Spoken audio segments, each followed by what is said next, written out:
ahụ isi ike. Onye na-achọ ọdịda unu ga na-afụ ọrịrị unu.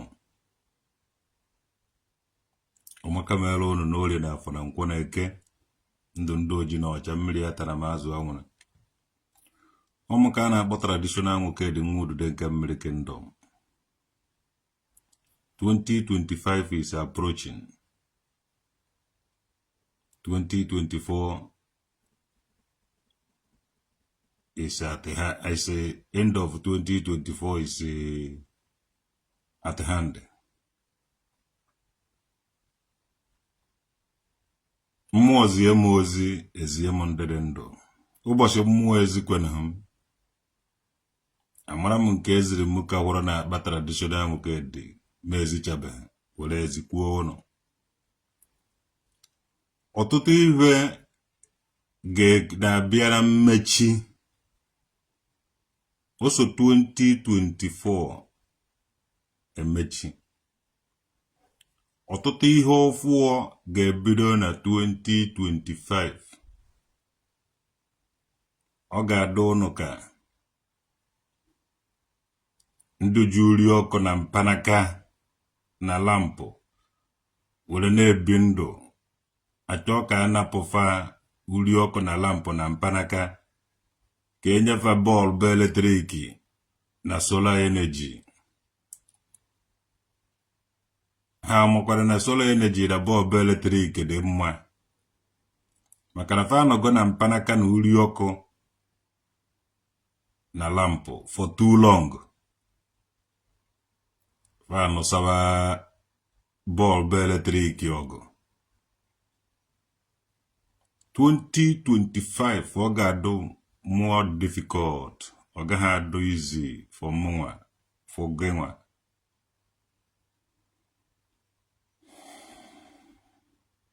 Zone ibe ka o lere anyị n'orie na afọ na nkwọ na eke. DJ Dej Kodede. Ọ dị ebe a ka unu ji ejifụta na 2025. Ọkwa ya unu eje ha amazi ma ejekwa ome amazi onye ụnụ. Greeting. Ana amụkwa bụ onye na-ekene m maka ị na-aza Dej Kodede. Ọzọ zone ibe ka dị na ya. Maka ibe wike ibe na-eme. Onye ka iwu ndị iwu nke nọ na ya o iwu ana ka o iwu anyanwụ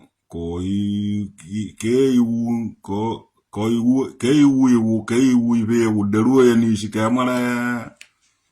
amara iwu nke nọ na ya ka amara na ma ọ na-adada iwu. Good evening from there. Ọkwa evening ka ọkwa side ọmaka mewele go. Gwa ya iwu ibe ewu ka amara na ma ọ na-ada ya iwu. Obi prince. Ama ya ọmaka mewele go. Iwu dibia. Hey. Iwu dibia wụ dibia ka ọgọ ọgwụ tụtụrụ ọgwụ kụrie ya na ọgwụ ya aha.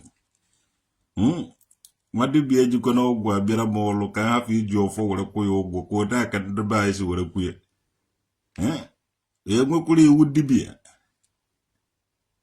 Ọ n'obodo Idu ka ọ na nri kingdom. Ana m like kwa eju ajụjụ ndị jụọ ha ajụjụ na ruo ụnọ ndị iwe wu iwu dibia n'obodo ebe ka anyị nwewe ụmụ nri ọka axis. Ibe anyị nwere wu spiritual leader eze nri. Adị anyị nwere ndị eze mmụọ na-anọgasị n'udo be anyị ma na udude nke na-eje represent ya na nri kingdom before things fall apart. Ibe anyị na-emewu ibe mmụọ na aka ji ọhụụ. Gwa anyị iwu ndụ dibia. Na ana m like itinye okwu ọnụ maka na ndị na-etiri m okwu ọnụ fanọkwa. Mana ana m like itinye okwu ọnụ maka na ọwụ na anya nọrọ ebe a na-eke akanigori. Otu ihe ọnụ ya na akanigori ihe a na-eke ekele ọnụ ya tinye na akanigori ha. So na ya nwemere anyị ji na-ekwu okwu na-awụ okwu agwa. Anyị na-ajụ ajụjụ. Ụmụaka mere ha Aka egwekwa ha iwu ndị dibịa ya na-ada iwu ndị dibịa ọ na-ama ndị dibịa. Your grandfather is a great native doctor from Uli in Ihiara, a guy of Anambra State. Omaka mele gị ondo ahụ ndu mere ezigbote native doctor. And only nanya today, if you even know, kunana me eziokwu. Ndu na-eme native doctor today anaghị eme dịka nna gị. Nna gị your great grandfather ahụ or your grandfather ahụ mere dibịa. Onda ndu gwọrọ ọrịa. Ha nwa ndị mere ibe, ha nwa ndị mere ibe ọ natara chi. Ha ma ibe o yahoo. Ha ma ibe o vigo ike ma o vigo kite. Sogo jee chọba akpa ndị ọcha bụ emeghe. Faji mgbọrọgwụ na mba akwụkwọ were gwọọ ọrịa dị iche iche. Ọ dị ndị ahụ ndụ a ga-etiche dawa history. Anyị ma ndị dibịa. Ndụ gwọrọ ezigbote ọrịa mere well-known native doctor in your village. Yes. Ọ mgbọrọgwụ na mkpa akwụkwọ ka o ji gwọọ ọrịa ka ọ na-eme ka ndị ọzọ anyị na-afụ today na social media. O mere ka ndị anyị fụrụ na social media today. Onye ndị a na-afụta eti nọmba o mere dibịa ka fanwa. Tell me yes or no. Ụmụ traditional nwokedi obiago of obe agụ nkwụ agụ. I'm going to it will be your son-in-law in this 2025. No, it no go be. You might even tata mekuo yechi yaki jemena 2025. Ije hesi na mkuma inunkwa. Onyo wana jishike bono. So if I want to tata me yechi yaki jeji batara 2025. Ombo yaki jamani iwele batara 2025. You can survive with it. Yes, he is your own saint.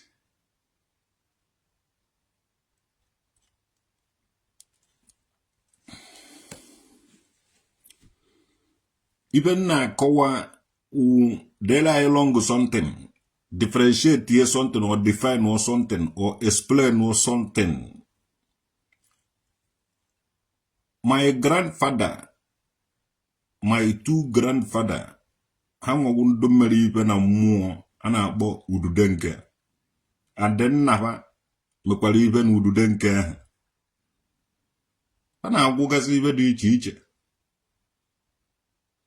Nna my mother na-agwọ ntụ. Nwe ya na-akpọ ntụ ibe tụọ ọgụ ibe ma ego n'ọba ọ na-agwọ ya. Ọ naghị ana mmadụ ego na ọgwụ oge ya. O nwere ibe eji agwọ ya. And ibe ahụ eji agwọ ya nọ na nka today.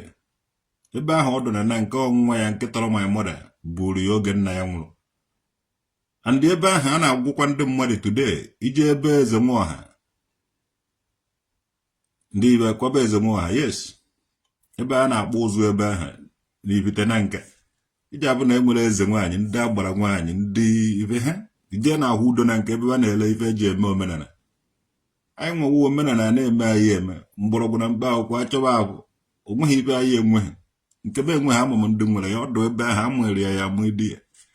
Ụmụ akpakara dị ngwo ma today sị gị na a na-eme dibịa. Bọsị m ga-enweta ha ọkwa ihe m ga-akọ ha. Ka m nweta n'ebe na egberi ya sị ha na-eme dibịa. Ka m kpochekọrọ ha nche niile. Ama ndị mere dibịa ọkwa mgbada ọ na-agbakwa ọgbụgbụ.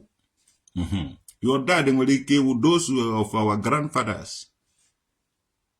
Ọwụhụ dịsị ụmụ chakakpọ nsọ a ịbụrụ ụmụ taụtụ ụmụ anụ ọbịa bịara ime dibịa na Facebook. So, ka m hafụ ịdụ distracted because anyị na-abara 2025. Ebe onye ọwụna ga-ezere nke ochiri. A lot of things ije na ana Igbo na a na-eme mmemme dị iche iche a na-celebrate ihe dị iche iche. Onweghị onye na-achịkọta ndị Igbo ọnụ. Onweghị onye na-agwa ndị Igbo anaghị celebrate ihe ka o nwee ike inye meaning for something. Weteni ka erie ya ka unu na-eri a na-celebrate everywhere. Emefu mmemme nke eme mmemme nke a emefu mmemme nke a eme mmemme nke a. Mmemme ahụ ọ ga-continue kwa ka ọ ga-akwụsị na Jenụwarị. Unu mechaa mmemme niile a na-eme n'ala Igbo onye ọwụ na-anawara. problem eche ndị ga-anọ n'ala Igbo dị ya afụkwara m a lot of things na-abịa ime na 2025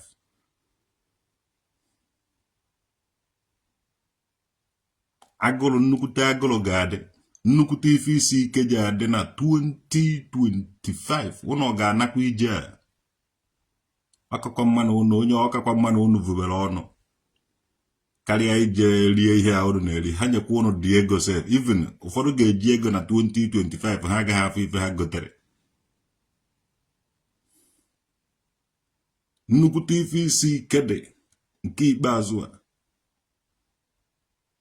a na-eme mmemme ndị ji atụkọta ego evute ihe ụnụ a na-eri ihe a ọ dị last ofala ihe ọ dị last festival ihe a ọ dị last mmemme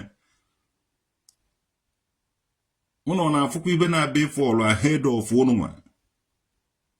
He treat a woman that is looking for child while she has a hotness of the stomach. Yes, ịbịa na isu ọbịa o nwere onye a na-akpọ papa Poco Bros.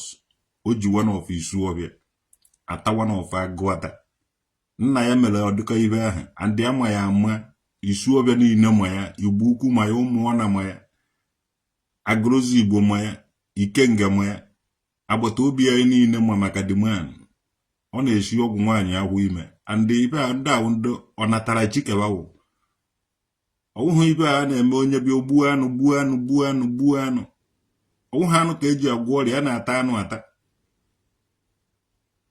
asịga na mmụọ na-aṅụ ọbara ndị oseọla ọbara nweta ndị aha saịdị be anyị ife nje emefe mụ na ụnụ nụchịchịchịcha ọgụ ofe ejekwu ha egbu n'ise fọm ji akwụwa isi ụnụ ebe ahụ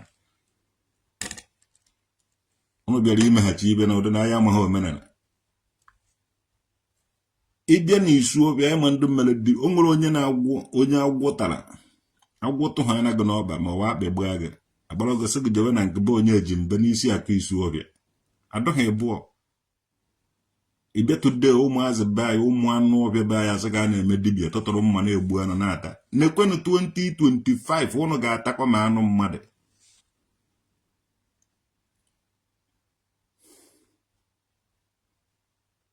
he treat convocation yes all those people ndị anyị na-respect all those ndị ahụ ndị mere dibịa ọ ha nwewo ndị anyị na-respect my brother ịpụrụ social media ọwụghị ebe anyị bi mana anyị ji ya na-agbasa ozi ibe dị emenụ na 2025 ọ gaghị adị izi ọ gaghị adụ fecha for anybody for mụnwa for you afụrụ m Tony Opanka tio jepak na the village na-akpa nkụ na-ata anụ ya na nwunye these people ahụpa na-eto nni ebe ahụpa na ọba ji eri gwogwo ebe nnike na-agba na nni adụzighị na Lagos because ndị nọ na Lagos nara ụnọ ndị nọ everywhere nara ụnọ so jepak have to come village ọwụ na jepak jee Ọnịcha na onweghị onye ọ na-afụ everybody nara ana o jee Lagos onweghị onye ọ na-afụ everybody nọrọ n'ụlọ so he have to pack himself and come home onye adụkwa na onye ahụ apụkwa ha nke agụrụ na-agụ onye ahụ ọwụgoro anụ mmadụ ka a na-ata jepak na ọdị ebe ọwụ na nni na-agba as long as people na-eri dị nni jepak will come and eat his own so afụghị m jepak asị na agụrụ na-agụ ya mana afụrụ m a lot of ndị Igbo ka agụrụ na-agụfa ụfọdụ na-atahazi anụ mmadụ in 2025 abịafuo ya jide ofu onye gbuo a na-ata anụ ya nọ ihe awụ ihe mere na 2025 ihe awụ ihe na-achọ ime na ga-eme na 2025 ọkụ ga-anyụ na ha kwa ụnụ a lot of things ga-emekwe onye jidekwa ibe ejidechikwa ibe ike dụkwa sure thinkekwa about it ụnụ rụkwara mathematics na school ihe ọwụ na iji na nekwe ya na mara na ọ ga-amịta mkpụrụ a lot of people ji ibe na-amụke mana ife a na-amụke ga-edisappoint na 2025 I weep for you people because 2025 Peter Nnamani onye ama onye nwe ọfụma ọmaka mere gị nwanne mmadụ mụnwa na-abịa Gambia 2025 mark ya my word emezu bundusu ọmaka mere gị 2025, I cry for my people. Those people they celebrate today. Those people they celebrate today.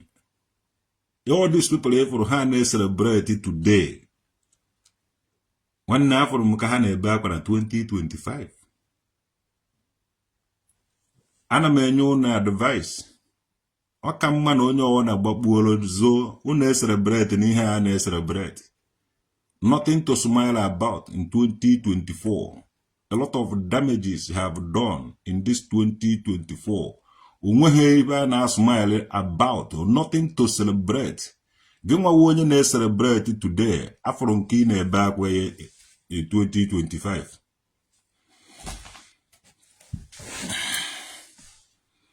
From a lot of aqua 2025, and the Mahami game about it because the people in the aqua Uhama Jaka have put to Mafana the situation.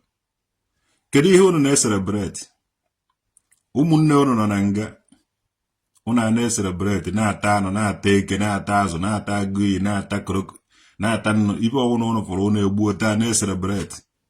It's not the time. Unu na celebrate in a wrong time.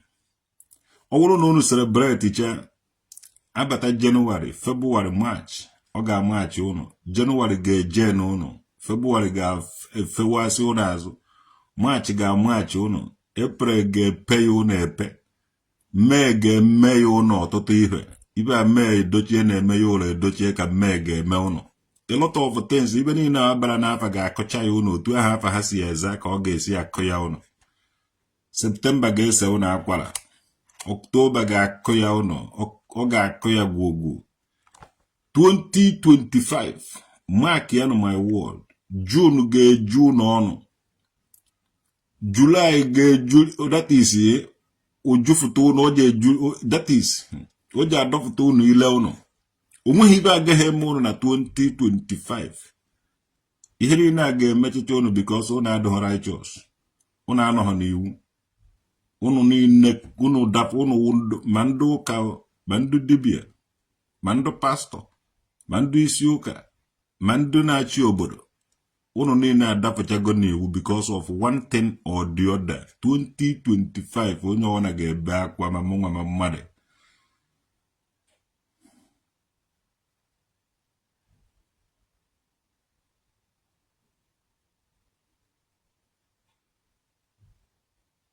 This is my red cap, am I on the security court?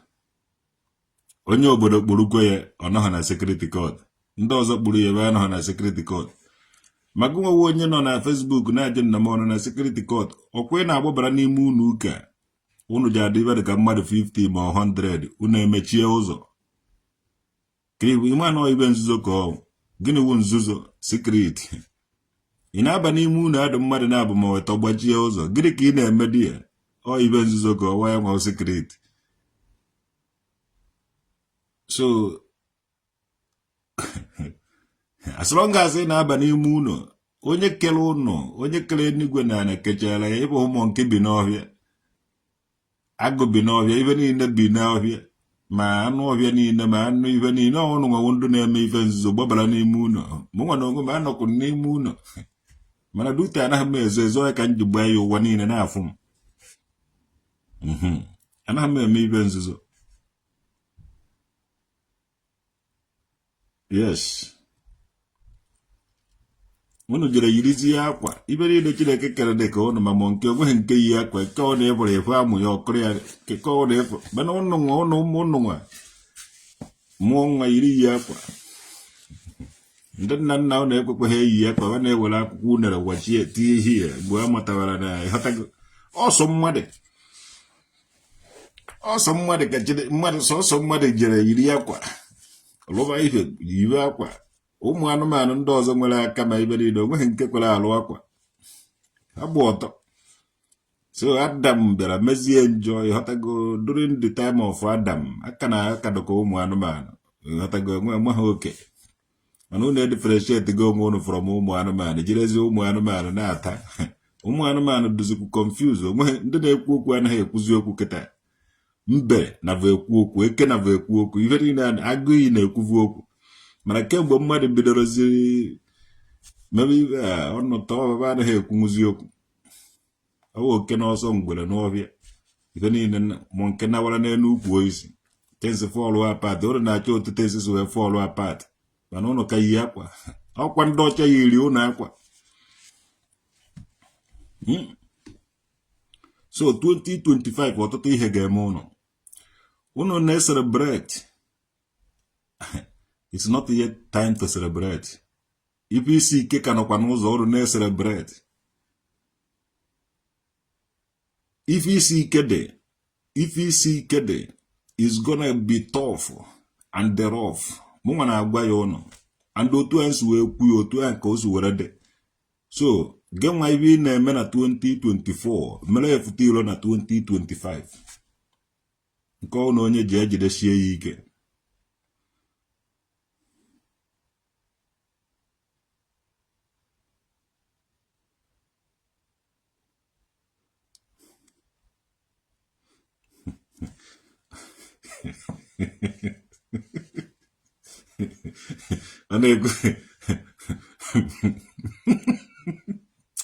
Mkpọma ụnụ alaik wago mkpọma ihe ngoro mkpọ a 30 euros egoro m mkpọ a 30 euros enwere nke a na-ele 50 euros mana egoro m nke a 30 euros because of ife akọwagasịrị m odegasị na dị mkpọ ịghọtago mere tesi nọ na mkpọ a gwara meaning of history. So egoro nye 30 euros ịgbakọ ya ọkwa nnukwute ego ka ọ wụ mgbe ahụ nnukwute ego ka ọ wụ na baa. That your staff have a snake shape and the ọtụwago ga egwu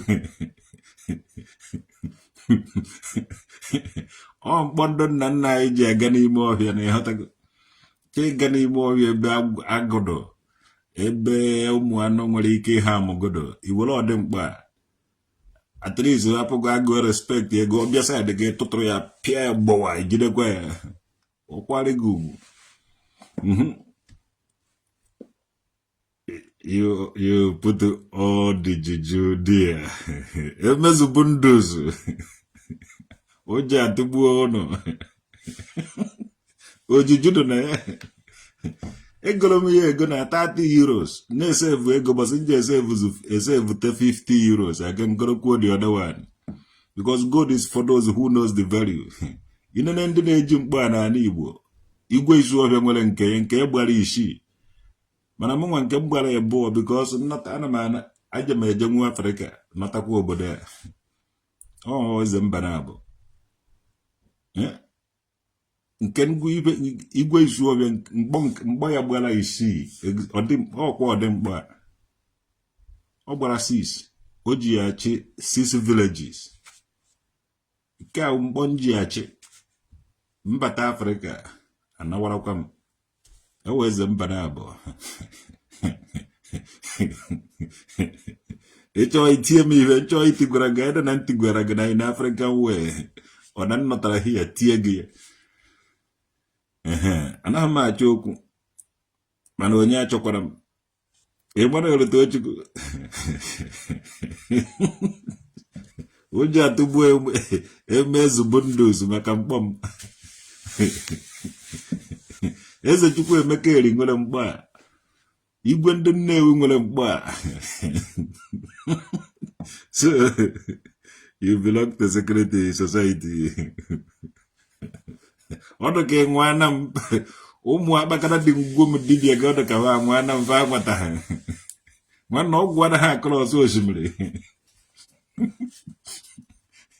ọgwụ anaghị akọrọ ọzọ osimiri nsịkọ na-echi eze na nwa obere mmiri ụmụ akpakara dị ngwo dibịa ga fa nwana m fa nwata ha were sị gị na belong to ihe ma gị na-ede ya ebe a no problem. You can say whatever you want to say.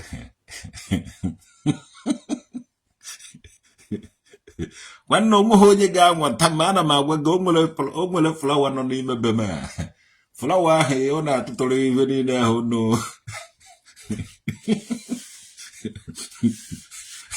Flower ha no n'ime be m.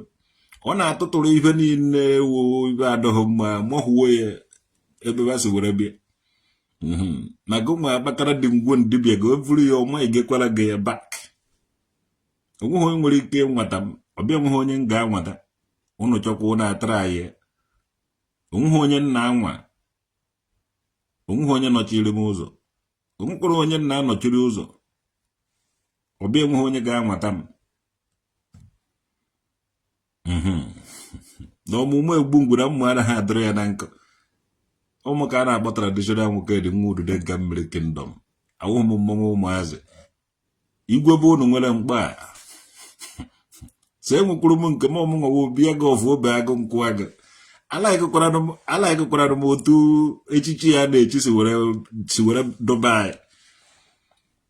Onye kpata ego ụfọdụ jere goro pick-up, ụfọdụ je goro betụrụ, ụfọdụ goro Volkswagen, ụfọdụ goro Mercedes, ụfọdụ goro Jeep. Ịpụrụ ọdụ moto a na-ego ego na onweghị onye ọbụla laikiri ọ dịka laikiri Jeep, ụfọdụ na-eji eme ihe. So otu a ka ọ dị n'igwe a na-echi echi ma ọwụ ihe a. Ụfọdụ chọrọ ka ha chie igwe ha nọrọ na village. Mụnwa traditional nwoke dị ọwụghị mụnwa ụdị ọkpara, so onweghị onye m ga-esi ya nọ na obi ụnọ. Onweghị ibe gbasara m ebe ahụ. Ọwụghị ma ya ọrụ ajekwana m amụ anything about it because agaghị m arụ ebe ahụ echi. Ọnwa dị ọkpara na-anọ n'obi. So mụnwa traditional nwoke dị. Adụmala ahụ iwu eze mba na-abụ. Ma nọrọ chọwa obodo nlaikiri. Ị na-agụ Ebuka Obi biche ibe Germany, ọ nidiri visa. And ọ gaghị ebite obodo a aka more than 3 months ọ nawarakwa Nigeria. Nwanne ebigo m obodo a more than 17 years. So ị gaghị agụ Ebuka Obi onweghị gbasara mụ na ekpere unu na ekpe di ya. Ọ ndụ fake pastors and the fake dibias and eze nwaanyị hasara be unu. Unu a na-eche ka unu gụrụ ngo ebe unu chena. Adọ nka Mezaya bịara na be unu because anọzighị m di ya. Anọ mbe ebe a. Mana enwere m ike isi ebe a dịdata bata hie. Nnọcha na warakwa m. Yes. Unu anaghị agba mbọ. Unu chọrọ ịdị ka Germany. O nwere ndị pastọ na-epreach ka Ebuka Obi nọ na any state here. O nwere ndị dibịa na-akpagharị dịka ụmụ dibịa na-abụ unu wute the world, unu wute the country. Onweghị ibe isi to God, ibe isi ike a na-abịara ụnụ na 2025 ọ ga-eyi unu egwu. A lot of people, a lot of ndị ọgaranya ha ga-etipịa. A lot of things ga-eme ụnụ ga na-ebe akwa na-eri anụ onwe ụnụ. Ụnụ agba ha mbọ. Ọmụka ụnụ chere ụnụ chọrọ iji were egwu egwu ma kpara amụ. Nwanne anọ m ebe a. Anọghị m ebe a. Yes. Last you use hammer. This year you are using a snake staff. Onweghị nke m enweghị. Onweghị ife m enweghị. Onweghị ife m enweghị. Ma enwere m hammer. Ntie gị ya mara na amụ nwa obi ego ọfụ obe agụ nkwụ agụ. Yes. Etie gị ị na-azị emezu bundus. Ịma mmezu. Gụnwe emezu. Uche mefọ. Na ya. Uche mefọrọ emefọ. Ịma mezu emezu. Gụnwe emezu. Gụnwe eji ga-emezu ihe. Nwa eji emezu ihe. Ọmụnwa traditional nwoke dị. Maka m na-eburu unu. Ifuru ndị dibịa. Ifele ga-eme ha na 2025. Ifuru ndị pastọ. Ifele ga-eme ha na 2025. Ifuru ndị oji ọnụ eri. Ifele ga-eme ha na 2025.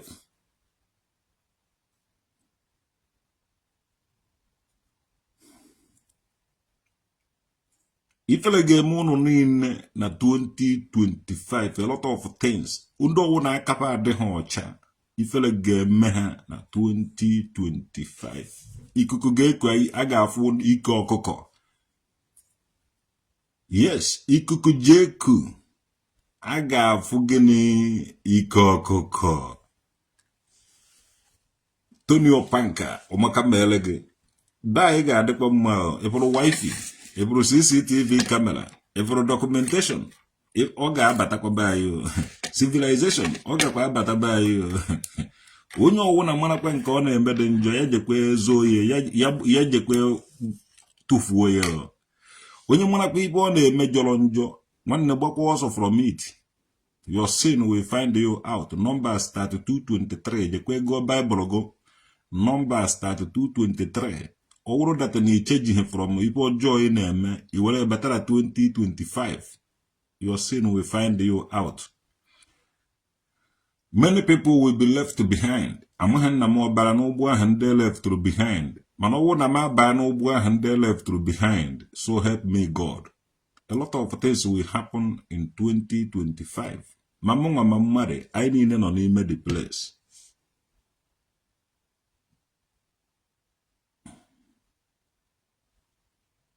Satan has quoted the Bible.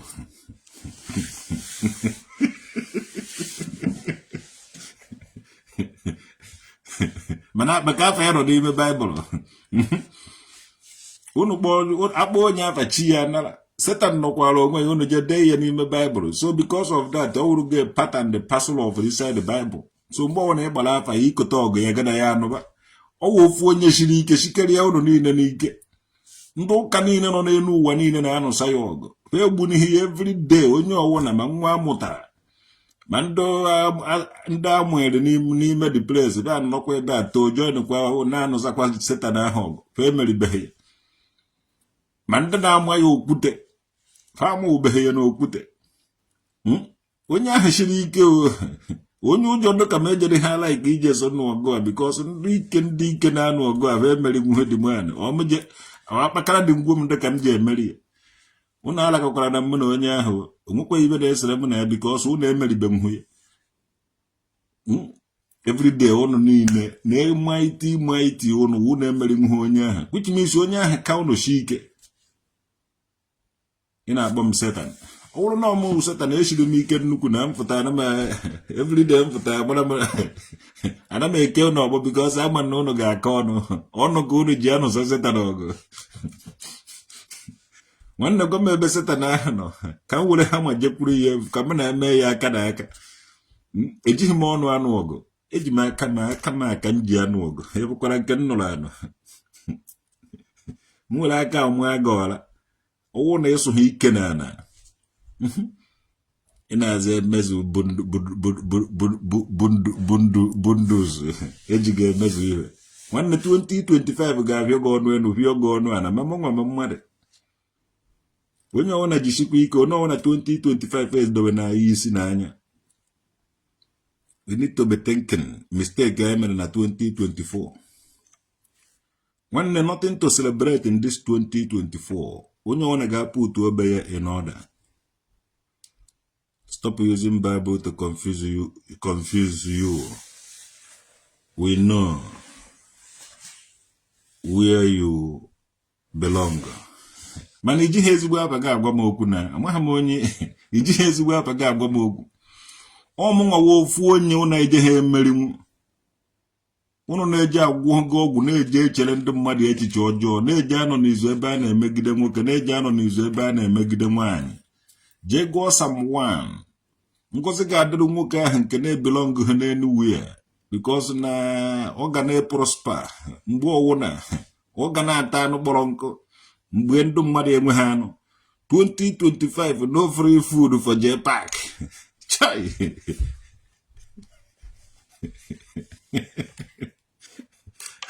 my brother J Park wee hustler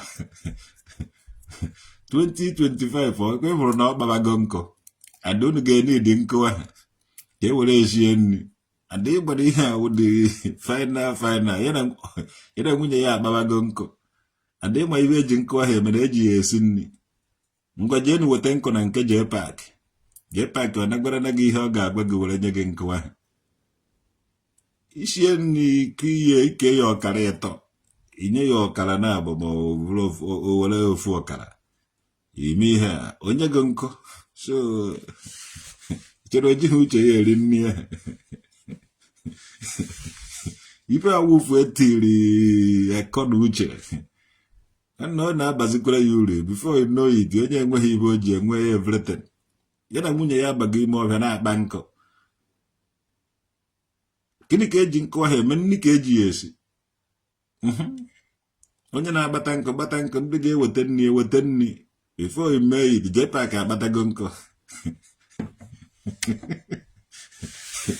nna apụrụ nwoke ụgbọ mba dị gị ka o soro ibe rie nri ugbu a nri kado because abata January agụrụ ji agụ a lot of people eziokwu ka nna agwa gị a lot of things is going to change and ọ ga-ehit a lot of people so nke ọnụ na-eme ajisi ike mụ nwa traditional nwoke m ga-ebido na-edelete a lot of people na my phone and achọrọ nke a lot of people delete gwuo m na phone ha because 2025 ọ gaghị adụ easy I don't sure na nga na-aza call na 2025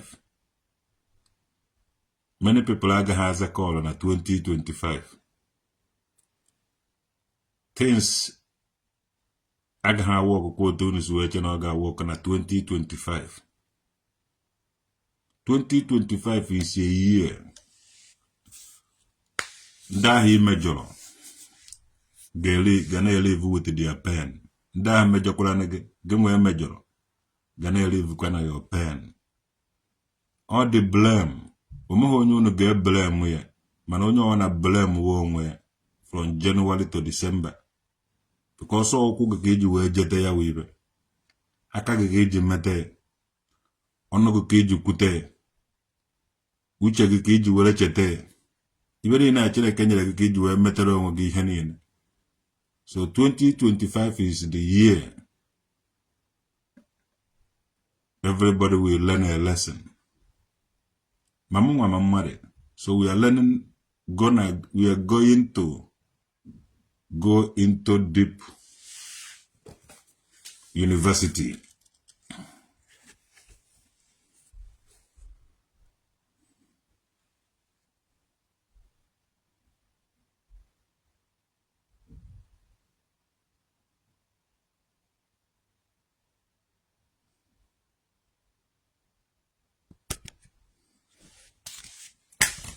So 2025 agaghị adị easy.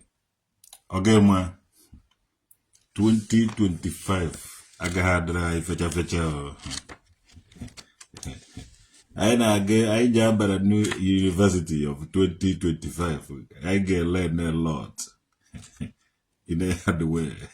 Chineke. I wouldn't even in a pass through n'anya anyị. Nyena ya amamihe nyena ya nghọta anyị ga-eji na-aghọta ya wiwe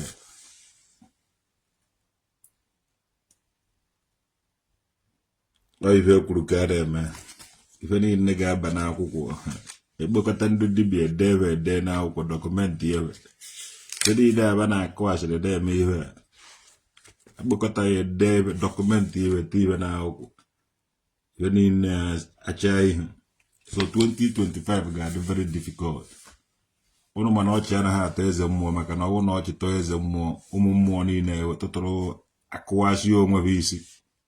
So ọ gaghị adị izi ma ndị a na-abịa eji ọnụ eri ọ gakwa ha adịrụ ha izi ma ndị na-asa ndị mmadụ isi were eri ọ gaghị adịkwuru ha izi ma ndị dibịa na-eji ahasasị ezinụlọ mmadụ na-ekwu na ike nwere ike nke a nwee ike nke ọzọ. Ikebe niile a je disappoint chawa na 2025. So on the last day, only true believers shall be. Yo, olugo mgbe eji ama ndị wonde nna ọwụrụ na iji ọgwụ were efuta ilo ọwụrụ na iji ọfọ iwere ajọ omume ị ga-eji efuta ilo iwere ezi omume ị ga-eji efuta ilo eziokwu ji apụtarala ibe na 2025. True believers shall be raptured on the chai nwanne olugo mgbe eji ama ndị wonde ọwụ na iwu odegwu ife ha mere gị odegwu iji apụ ya na 2025. nwere nwoke be anyị na-aza ife anya orizu asụọ ndụ NDA ibe a jidere ya onye ahụ nnukwute ọgaranya ka ọwụ and enwudo na Disemba ọ mkpa ego gbadoro ya ka o jee bịa nwa m ebe a nwudere na ọ na France ka a nwudere ka ọ na Naịjirịa onye a nwere ike wụrụ Kristian nwee ike wụrụ onye omenala ndị Chineke na-enyebe ego ahụ and ihe aba na-eme were enwe ego enweghị ike ime introduce to ụmụ ha and a lot of people na-eme that thing. Many people na-anwụ na ya, many people na-eje na nga na ya ihe ahụ ihe na-emenụ and many people ji na-enwe ego ewere ego anọta na village ewere go a lot of ụmụ people nwechara talent nwechara destiny were ekpuchie ha dị ya ha na-eri ego mana ha amaghị ibe a na-eme were akpata ego 2025 unu ga-ama ibe a na-eme were akpata ego unu ga-ama ego mbute niile ahụ ego niile ahụ eji were confuse unu ife niile ahụ eji were confuse unu 2025 oje na-agba n'anwụ n'ofu n'ofu and ọ na-agba n'anwụ na-realize mistakes unu onye abịakwara my side onye abịakwara n'akụkụ m nkịta sị na onye o nyere ego gotere ya ute weghachikwara ya ego ya na ịdị nọ na-akpọ ya amarago ya ahụ ifuru ala nna ahụ ifuru data ala unu mere m I will be in data ala where 2025 wee agafechakwa 2025 ọ dịka ike ọsọkwara gosie ife ọsọkwara go na-eme na 2025 ọ dịka ife ọsọkwara govuru na-abịa 2025 mụnwa traditional nwoke dada nwuru dịka mmiri kingdom akpụkpụrụgo m na-eche gị ụfọ ka nji ụfọ ka anyị ji eje obodo ụfọ ka anyị ji were ana data ụfọ ahụ ka anyị ga-eji anọ ka anyị gbara na ọfọ dịzikwa ile 2025 you're welcome, we are waiting for you 2024 it damaged a lot of things mere na 2024 nothing to smile about in 2024 we counted a lot of damages, a lot of weeping, crying, shedding tears. A lot of things. We lost a lot of things, millions, thousands, people. Ọtụtụ ife mere anyị. Ọtụtụ mgbawa obi. Ife mgbawa obi mere na 2024. So, 2025. Anyị na-aga ibere gị akwa. Anyị na-aga ịgbarụrụ gị ihu. Nothing to smile about. Nothing to smile about. Bịa emezugbo ndụ ụzọ ejekwa m ewere gị. Ejekwa m ewere gị. Nwekwaghị ezigbo ahụ. Ejekwa m ewere gị. Ejekwa m ewere gị. Emezugbo ndụ ụzọ. Emezugbo ndụ ụzọ. Ejekwa m ewere gị. Ejekwa m ewere gị. Emezugbo ndụ ụzọ. Emezugbo ndụ ụzọ. Ejekwa m ewere gị. Ewekwe m mmadụ. Ewekwenụ m emezugbo ndụ ụzọ. Emezugbo ndụ ụzọ. Ejebe ewe.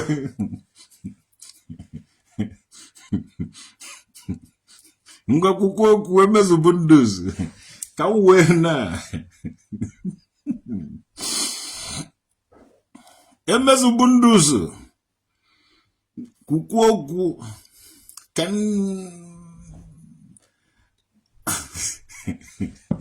Sane dekesem. Ọmụ ka a na-akpọ traditional nwoke dada nwudu dịka mmiri kingdom. Emezugbo ndụ ụzọ kwụkwọ okwu ka m wee gị na.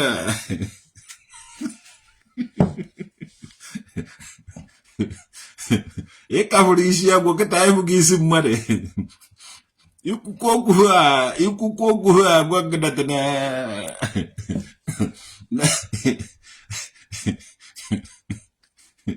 na ọkụ dara ibube anyụ ha anyụ ọchị ka ọ chịrị.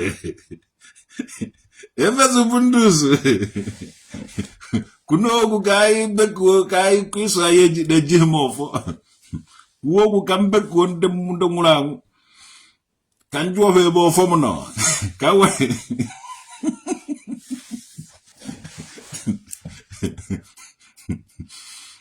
Oiba ibe jabo kondo mulang.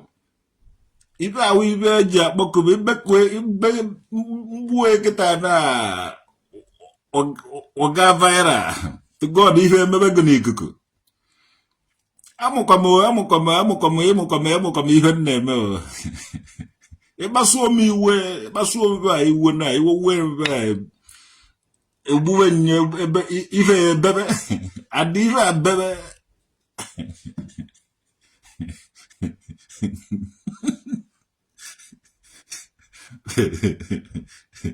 Nwanne 2025 don't worry ọ ga-ebe ọ wụrụ na o bido bebe na 2025 unu ga-abụ the sound unu ga-eme mmụọ ndị eze mmụọ akpọkuo mmụọ ahụ na-emere ibe nekwa ibe ji agba ya hie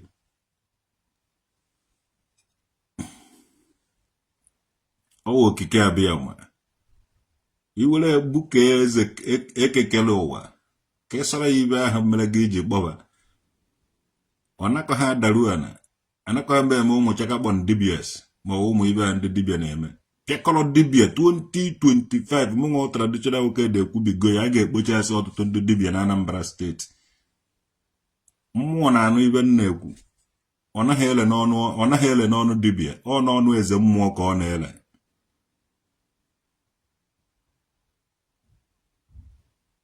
Odimaja will come to your shrine over there in Germany to destroy your power. Okwu kwuru na Facebook. Jukwa ike gwara mmadụ ihe anyị mere ya hie ka ọ bịara iji. Ọ wụrụ Odimaja. Anyị na-etuko mmadụ ife hie. Sometimes. Anyị na-eti mmadụ ibe hie sometimes. So o nwere ife ị gaghị eme n'obodo a can do it na another country. Ị nwere ike mee na Portugal ma na Italy because ha na-eje ụka ha feel ederi ha na Bible ederi Germany na Bible nwanne enwe anwa de ya na Bible anyị eyi ga-egwu ọsịsọ. Yes, ede ihe Germany na Bible ederi Italy ma Sicily ma Malta ma Cyprus ha jadụchara Bible ma Greece. Ị nwere ike jee saịdị ya mee ibe ahụ mana ịbịa saịdị ya mee ya etie gị mmọnwụ si odumeje power 5 ya ahụ mụnwa ga-asụwalụ kwa ya onye nsi sụwalụ nke 4 ya nke ike ahụ ọ na-eme activate ya nidiri m ya nidi na 2025 m ga-egbuo opi m ọ ga-vute the power mụnwa ejidekwa ya hie ezuru m ezu chọrọ ka ngosikwa oge aradaten na chere ka ngosi ga aradaten ka ị nara ha ọsọ chere ọsọ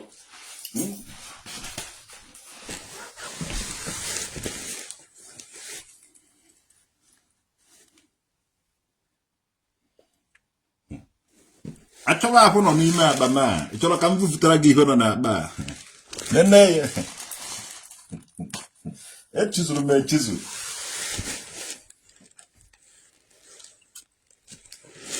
nweta igwe vileji ụnụ wụgharịa nọrọ m ebe a kpuchafu ya okpu n'isi gwa m afa igwe vileji ụnụ ị ga-anọ na Germany ebe a gwa ya ibe je eme ya o mee ya ozugbo ọ naghị ele n'ọnụ dibia ibe na-ele n'ọnụ dibia wụ mgbọrọgwụ ihe na-ele n'ọnụ dibia obe a na-ekwu na-ele n'ọnụ mụnwa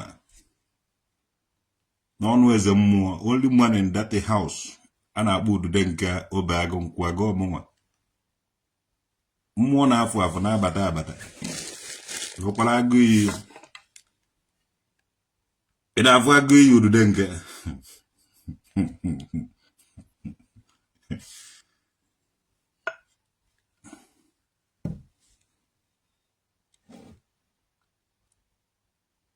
ibe a ga-anọ na 2025 wụ Star War a ga-apịakpọ ndị dibia m ga-akwatuo ndị dibia kwasasị ya ndị eze nwanyị face ndị fake pastors na ba anyị ka anyị nọ onye nwere nke ọ na-eme adụghị mma anyị ga-akwụsị ya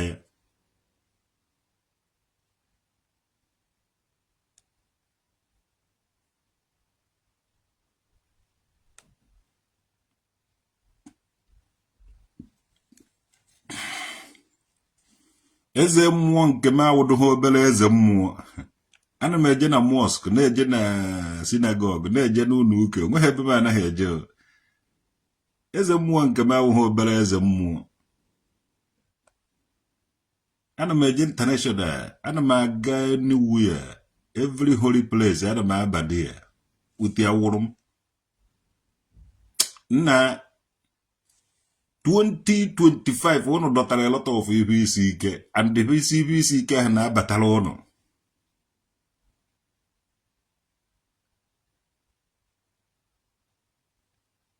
it's like you are doing okay to people in Germany.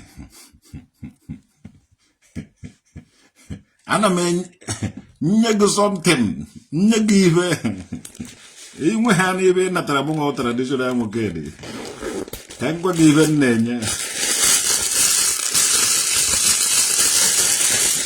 anaghị m eme ọgwụ ana m enye gị ihe dịka chisike eme enye gị ihe idogara nye sọngwụ ya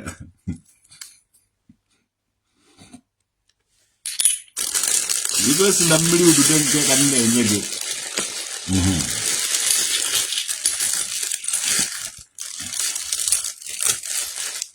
ọ ibe nwere ka m ji enye gị mana nye gị ewute obi ọcha nara nya wute obi ọcha ịgbasuo m iwe anwụcha eme nye onwuru ọkụ ma ịgbasuo m iwe gaghị afụzi ya ọhara gị jọwara ị nwere ike jecha ebe i jere bata ị gaghị afụkwa ya again. Your members are waiting for me while I'm doing my signs and wonders going around. Your members are waiting for me. When I go to members gonna 2025, mo na ekwu. Yes. I go to na 2025. Ko ife do acha kan jina ka were na ekwu. Owo na obia ha na mmezu na 2025. E mara na owo mo traditional mo ke dada mu de nka mmere kingdom. Oku iwe nọ na mmiri ka njin oku iwe si na mmiri pụta ka njin aka nyara agba m double so you carry all the water money.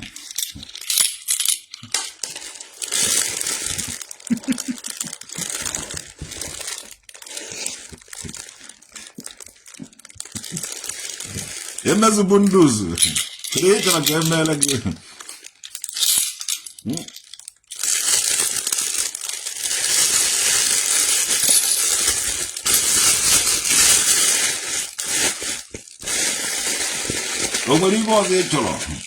just mention all the things ka mwepụta ka efu ya dị ifo the thing na ọrụ n'ime akpama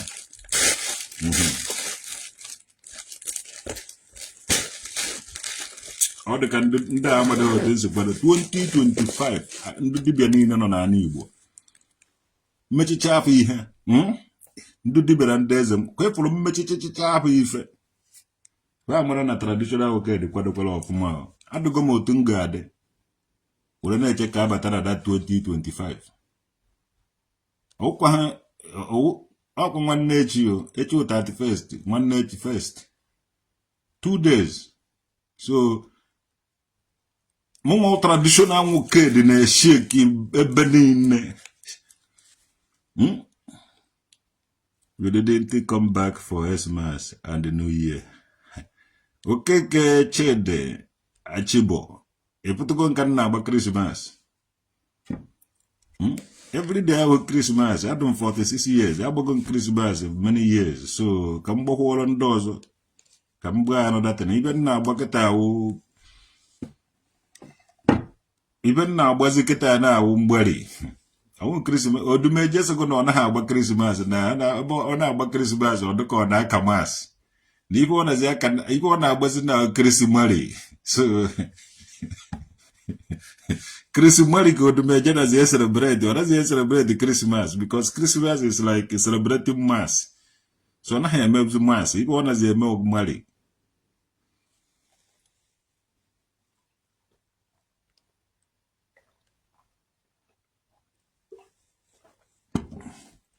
Ebuko bisi na 2025 na oga ha na aza call. Na ogazi na aza call. So 2025, a lot of things is coming to happen in 2025. So munne ko no na eme ajishike. Ebe ono onye no feel comfortable ya dishike ebe. Ebe ono onye no anosi ike. 2025 aga ha do easy. The great man Ebuka Obi ekwu na 2025 oga ha aza call. Nonso nkwa. Were so onye wana delete a friend ni nonso nkwa ochewo. Also onye wana delete a lot of people. No your phone ndị na-amatara ha na 2024 ejikwere ha aba 2025 delete ha. Ị mara onye ọbụla na-create any impact in your life in 2024 delete the person ejikwere ya aba 2025 because ọ gaghị adị easy na 2025. Mụnwa traditional nwoke dị wee na-ekwukwu nke mụnwa 2025 mụnwa delete take a lot of people na 2024. Admụnwa agaghị na-azakwu call na 2024 because adọha m ịgaghachi back. Achọrọ m ịga n'ihu. And akwadochago m otu m ga-adị. And adịgo m otu ahụ. So maka mere ụnụ. Till 2025. Aga m apụtakwa na video today, tomorrow. I ga-afụzi na 2025. Ka ụnụ ga-afụ m ga-eme live video again. Enwere ike ihu ma agaghị arụzi ona na 2025. Enwere ike anya ma na-emepezi emepe na 2025. Nwee ike anya ma aka na-emechi emechi na 2025. Nwee ike ana m ekpu grass na 2025. Nobody knows. So maka mere ụnụ. We are getting old. Yes. I am getting old because I won't ime ife mere. You can get old like me. Adam 46 years. Adam Wanya do 24 years. Kedu ihe meji hije eme okenye? Ị chọrọ ka ndị ka ụmụazị ka asụ na ka na nwa m nwaanyị awụhụ na ọmụtọrọ nwa m nwaanyị. Ọ dị ka isi ya adịghị mma. Enweghị na ọ na-adị ụtọ mmadụ ịza papa. Enweghị na ọ na-adị ụtọ ịmụta efu nwa gị n'iji 22 years tọ nwa gị nwaanyị, nwa izizi gị. 22 years ka m ji tọ ada nwaanyị.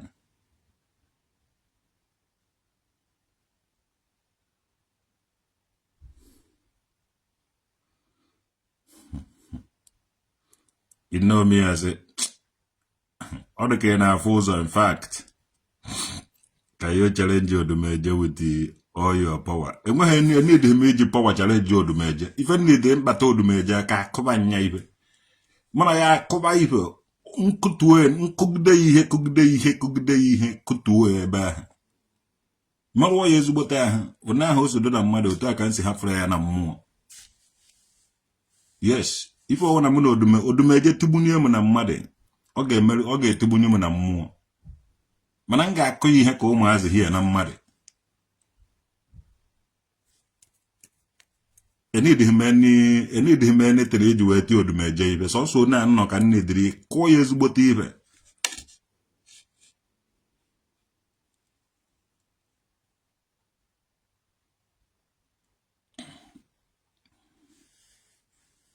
So you know me as a half of spirit and a half of human. Maybe you know how to record it. So, I'm getting old. Let me come back there. I've done 46 years. Nwa is a model Guinea, 24 years. So I feel good with that name, Papa.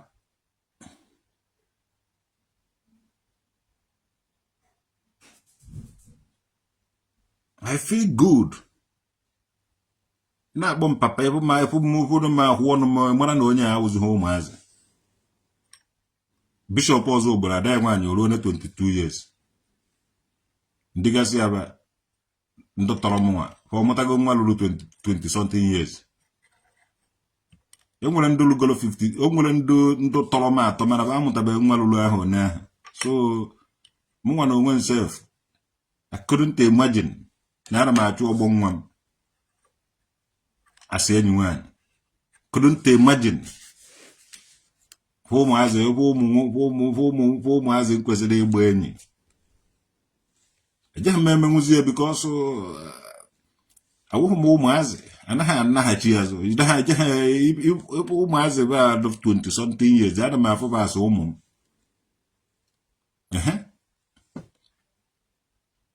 So respect that honor. Na ọwụlọ mmadụ mere ya Chukwu na-eme ya. Necho Kenya de ka some you are getting old.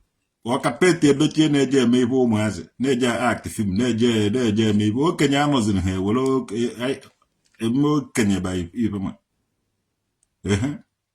Eje m ama ndụ niile tọchara m na be nna m na isu ọbịa be anyị mụtagoro nwa lụrụ 20 something years. Ene ụka nwere nke ahụ kapa were wụrụ okenye obi agụ ofu obe agụ nkwụ agụ. So imekwa eche na ọ na ha iche na nchọrọ ịka na-achọ mma ana m agba ka ndata nnọkịta chọba mma ka nchọwa ụmụ irighiri ụmụazị m mụtara ọgbọba ụmụ 24 ụmụ chọcha mma pụtara ụmụazị eche na nka na mụ nwawa ọgbọfa bi mere m ikere na no fasobe ụnụ. Matthias is just 36 years with a lot of money donated by a lot of people. You got here 30 something years. I tell you for even na yen ko godo ya chie ya anya. Onye Matthias the 36 years, onye nji 10 years we to na eme ihe a.